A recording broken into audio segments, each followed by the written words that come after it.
Hi, Jeff Fatone. How's it going today? Hey, today we're going to talk about vintage audio. Why do we like vintage audio? Why do I like vintage audio so much? Same reason I like vintage cars. Look at this old Alpha. It's kind of no big deal as far as a car goes. It's not an expensive car, but it just has a feel. It has a soul. And it's, in a lot of respects, it's not about sound.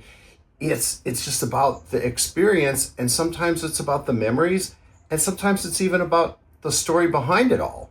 Look at that wood steering wheel. Look at those gauges.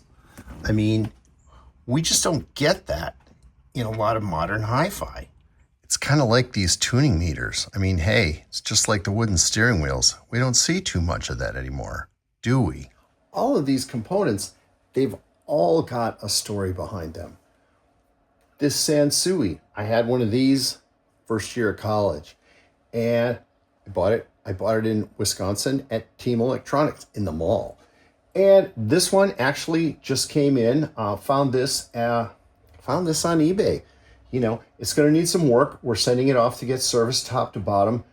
Of course, the Cambridge AXN10 streamer is not vintage, but hey, back in the day of all this stuff, there was no streaming. This is an excellent addition to a vintage system, but we'll talk about that another time. Today's not the day for that.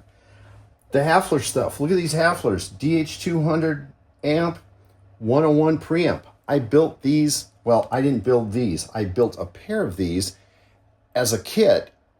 They were actually part of my first real true high-end system.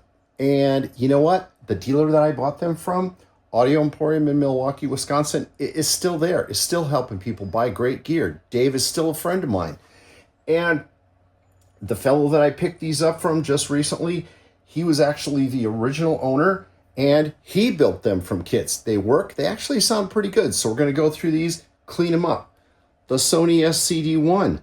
It's a gift from an old friend who's not using it anymore because, well, it doesn't work. If there's anybody out there in tone land that can help me get this thing running again, I'd really love to do this, because this was a very significant piece in terms of being, if not the first, one of the world's first high-performance SACD players. So it's a cool piece. I was like super jealous of him when he bought this. So it's kind of fun to have it back here, and I'm hoping for everybody's memory we can get this back up and really get it running. So there's just so many aspects to vintage that are interesting. Maybe you like the way the stuff looks. Maybe you prefer the sound of the older gear better. I love driving older Alphas and older BMWs and really old Porsches for the same reason. They have a feel. They take you back to an era. Maybe they take you back to a personal point in time when you either used to have one or you spent time wanting one. A lot of this gear is like that. There's a lot of it out there now.